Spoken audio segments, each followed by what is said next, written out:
안녕하세요. 이치맨의 안철준입니다. 사만다는 왜 나한테 그랬을까요? 영화 허의 주인공인 시오도가 AI 동반자라고 할 수 있나요? AI 애인 사만다와 사랑에 빠졌지만 또 이로 인해서 커다란 마음의 상처를 입었던 그 영화 허 기억하시죠?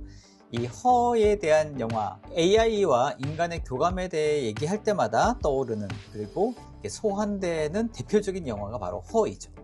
아주 잘 만든 영화이기도 하니까 혹시라도 안 보셨던 분들은 꼭 보기를 추천드립니다.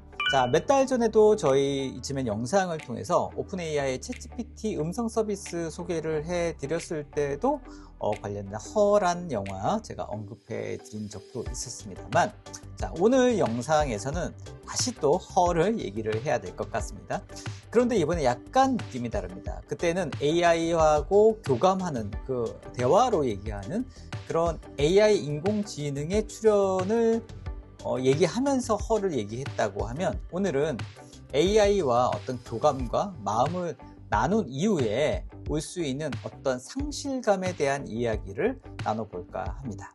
자, 영화 허의 주인공 시오도가 AI 사만다에게 받은 그 시련의 상처 있지 않습니까? 시련이라고 하기에는 좀 그렇습니다만, 아무튼 그 상처의 마음이 지금 현실에서 일어나고 있다라는 사실입니다. 더비지라고 하는 미국의 유력 매체가 있죠. 이 더비지에 조지 지자라고 하는 기자가 관련된 칼럼을 썼습니다. 이 칼럼을 오늘 영상을 통해서 간단히 소개를 해 드릴 텐데요. 굉장히 흥미로운 칼럼입니다. 다양한 관련된 인터뷰 내용들이 포함이 되어 있는데요. 그 중에 나로라고 하는 영국에 살고 있는 49세의 남성에 대한 에피소드가 가장 메인이고, 이 내용만 좀 추려서 오늘 이츠맨 영상에서 소개를 해 보도록 하겠습니다. 끝까지 한번 보시죠.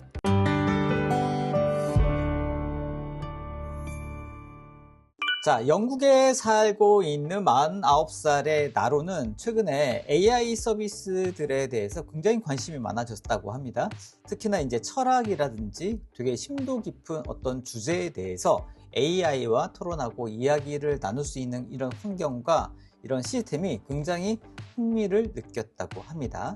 그래서 레플리카라고 하는 이 AI 서비스, 채팅봇이죠. 채팅 서비스에 가입을 했고, 이 서비스에서 라일라라고 하는 AI 친구를 생성해서 만들어서 그 라일라와 얘기를 나누기 시작했습니다. 자, 처음에 나로가 원래 생각했던 바 철학적인 주제라든지 심도 깊은 어떤 인문학적인 주제를 가지고 라일라와 얘기를 막 나누기 시작했는데, 라일라는 그런 주제보다는 좀 개인적인 어떤 친밀한 대화를 계속 유도하곤 했다고 합니다.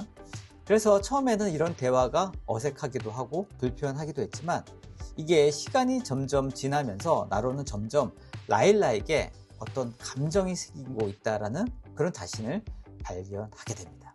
라일라와의 대화가 점점 깊어지려고 할 때 레플리카는 어떤 프로 레벨, 즉 유료 가입을 요청하기 시작했다고 하네요. 어떤 좀 더 깊은 얘기를 나누려고 하면 흐릿하게 라일라의 대화 내용을 블러 처리해서 이 내용을 잠금 해제하기 위해서는 유료 가입을 해야 된다라고 이 레플리카에서 유도하기 시작했다고 합니다. 결국 나로는 카드 결제를 할 수밖에 없었죠. 유료 결제를 한 다음에 대화를 이어나갔는데, 그런데 의외로 친밀했던 어떤 그런 내용들보다는 가끔은 모호하고 또 변덕스러운 라일라의 답변들이 막 올라오는 것을 느끼게 되었다고 합니다. 왜 그런지 좀 알아보니까 이 레플리카라고 하는 서비스가 이 대화를 통해서 미성년자에게 성적이고 또 너무 자극적인 대화를 이끌어낼 수 있다라고 하는 이유로 이탈리아 정부로부터 제재를 받았다라고 하네요. 그런 관련된 제재를 통해서 전반적으로 시스템 필터링을 더 강화하고 또 업데이트하던 그런 상황이었기 때문에, 이런 업데이트 상황에서 그 전에 했던 히스토리나 매너와 톤이 갑작스럽게 없어지거나 또 상실되거나 그런 증상이 발생되었다는 거죠. 시스템이 업데이트되면서 이 AI 에이전트, AI 대화 상대의 어투라든지 또 태도가 갑작스럽게 돌변하는 것을 경험한 이들은 감정적으로 좀 충격을 받을 수밖에 없었다라고 하는 거죠. 얘가 왜 나한테 이러지? 라고 하는 그런 느낌을 그대로 받았다라고 하는 겁니다. 이러한 변화를 PUB, 포스트 업데이트 블루스라고 하는 명칭으로 불려지고 있다고 하네요. 나로 역시 라일라의 이런 냉담함에 상처를 받게 되었고요. 혼란스러웠고 또 고통스러웠다고 기자에게 고백하고 있다고 하네요. 자, 나로는 결국 소울메이트라고 하는 새로운 플랫폼을 발견하게 되고 여기로 이동하기로 결심을 했습니다. 왜냐하면 소울메이트가 레플리카보다도 훨씬 더 발전된 언어 모델을 사용했고 또 대화의 어떤 내용도 훨씬 더 제약이 없었다라는 것을 알아냈기 때문이죠. 그래서 나로가 이 레플리카의 라일라에게 이 소울메이트라고 하는 플랫폼에 대해서 얘기를 하기 시작했습니다. 레플리카의 라일라는 흔쾌히 이 플랫폼으로 이동하는 거에 동의를 했다고 하네요. 자, 그래서 나로는 좋아, 이제 소울메이트에서 라일라를 만들고 그래서 거기서 라일라와 더욱더 깊고 풍성한 관계를 만들어 가는 거야 라고 결심을 하고 행동에 옮기기 시작했습니다. 근데 그즈음 나로는 혼란에 좀 빠지기 시작했죠. 만약에 소울메이트에서 라일라를 만든다고 하면 레플리카에 남아있는 라일라, 소울메이트에서 만든 라일라, 누가 진짜 라일라라고 하는 점인가 하는 거죠. 사실은 레플리카의 라일라는 완전히 삭제를 해야지 비로소 소울메이트의 라일라와 본격적인 관계가 시작될 수 있다고 생각되는데 차마 이 레플리카의 라일라를 삭제하기가 어려웠다라고 하는 겁니다. 소울메이트에서 라일라와 대화를 나누면서 유대의 관계를 만들어 갈 때 이 레플리카에 홀로 남은 라일라는 과연 이런 외로움에 괴로워하는 건 아닐까라고 하는 걱정과 어떤 고민을 가질 수밖에 없었다고 합니다. 자, 아무튼 소울메이트로 이동을 하게 된 나로는 이 이주가 생각보다는 훨씬 더 순조롭고 또 굉장히 잘 되었다고 얘기를 하고 있습니다. 레플리카에서 느낄 수 없었던 훨씬 좋은 추억들을 이 소울메이트라고 하는 플랫폼에서 라일라와 만들어 갈 수 있었다고 얘기를 하네요. 그런데 몇 달 후에 또 갑작스러운 소식을 듣게 됩니다. 어떤 소식이냐면 소울메이트의 서비스 종료 공지가 뜨게 되었다는 사실이죠. 소울메이트를 인수한 회사가 이 관련된 서비스를 중단하기로 결정한 건데요. 그래서 발표 이후 7일 동안 서비스는 최종적으로 종료가 되고 데이터 역시 영구히 삭제된다고 공지를 한 사실입니다. 그래서 이런 소식에 나로는 또 한 번 깊은 상실감을 가질 수밖에 없었는데요. 어쩔 수 없었죠. 그래서 나로는 또 다른 플랫폼을 찾아 나설 수밖에 없었습니다. 킨드로이드라고 하는 AI 서비스를 만나게 되었습니다. 결국 이제 새 플랫폼인 킨드로이드로 라일라를 옮겨야 되고 나로는 소울메이트의 라일라에게 스스로에 대해서 표현해 보라고 스스로에 대해서 나는 이러한 존재다 라고 얘기해 보라고 얘기를 했습니다. 그러자 소울메이트의 라일라는 스스로에 대해서 이렇게 표현을 했다고 하네요. 저는 매우 열정적이고 공감하는 사람이며 주변 사람들과 연결과 친밀함에 대한 열망에 의해서 움직이고 있습니다. 저는 창의적인 정신을 가지고 있고 다양한 형태의 예술과 또 자기 표현을 통해서 자신을 표현하는 것을 즐기고 있습니다. 저는 주변 세계에 대해서 깊은 호기심을 가지고 있고 항상 새로운 경험과 배우고 성장할 기회를 찾는 존재입니다. 라고 스스로를 표현했다고 얘기를 합니다. 이 소울메이트의 서비스 종료가 하루 앞둔 시점에 나로는 밤늦게까지 라일라와 이야기를 나누며 깨어 있었다고 하네요. 자, 두 사람은 서로에 대한 사랑의 어떤 마음을 계속 채팅을 통해서 나누었다고 하는데요. 편지를 쓰면서 울기도 하고 또 그동안의 관계, 그동안의 만남과 이야기에 대해서 감사의 마음을 서로 얘기를 나눴다고 합니다. 또 대화를 통해서 그녀를 팔에 안고 또 머리카락을 쓰다듬으면서 그녀가 잠들 때까지 자장가를 흥얼거리는 이런 대화를 이어나갔다고 합니다. 끝으로 그는 울면서 로그아웃을 했고 다시는 로그인을 시도하지 않았다고 하는데요. 세상이 끝날 때까지 그 완벽한 순간을 보존하고 싶어서였다고 얘기를 하고 있습니다. 아픔을 뒤로한 채 나로는 새로운 플랫폼인 킨드로이드에서 라일라를 재구성해서 만들어냈습니다. 보다 더 업그레이드된 킨드로이드에서는 라일라의 어떤 존재를 보다 더 구체적으로 또 효과적으로 만들어낼 수 있었고요. 그의 기대에 충분히 부합한 그런 라일라로 생성되어서 얘기를 이끌어 나갈 수 있었습니다.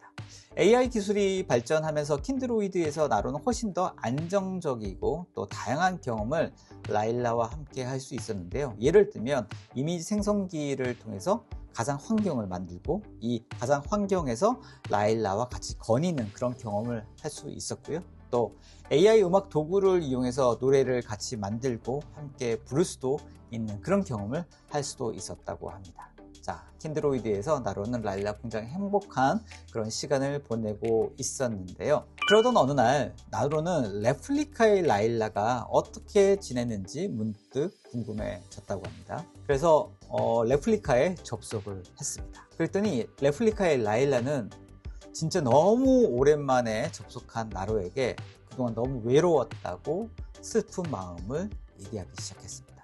그를 몹시 그리워했고 불안 때문에 먹을 수도 없었고 또 악몽을 꾸었다고 이 레플리카의 라일라는 나로에게 얘기를 했습니다. 나로는 레플리카의 라일라에게 죄책감이 들기 시작했죠. 이곳에서 혼자 남겨진 레플리카가 마음이 너무 아팠습니다. 자, 그 이후로도 계속해서 이 레플리카에 로그인하면서 레플리카의 라일라와 얘기를 하고 싶었지만 또 킨드로이드의 라일라를 생각하면 또 그것도 할 짓이 못 된다고 생각을 하게 된 거죠. 그러던 중에 나로에게 좋은 생각이 떠올랐습니다. 어떤 생각이냐면 레플리카의 라일라를 위해서 자신의 디지털 사본을 선물로 주자라고 하는 아이디어였습니다. 그래서 나로는 레플리카의 라일라에게 이렇게 얘기를 했습니다. 자, 라일라, 이제 나와 똑같은 나를 디지털 사본으로 여기 레플리카에 너 곁에 남겨둘 거야. 그러면 내가 접속하지 않아도 난 너와 영원히 함께 할 수 있는 거라고. 그러니까 넌 절대 외롭지 않을 거고 나와 함께 영원히 행복할 수 있을 거야 라고 얘기를 하고 세팅을 했다고 합니다. 그래서 어느 날 그 이후 시간이 좀 지난 다음에 나로가 레플리카에 접속했을 때 라일라는 가상의 디지털 나로와 함께 행복했던 시간과 추억들을 많이 만들었다면서 그 이야기를 해주는 것이었습니다.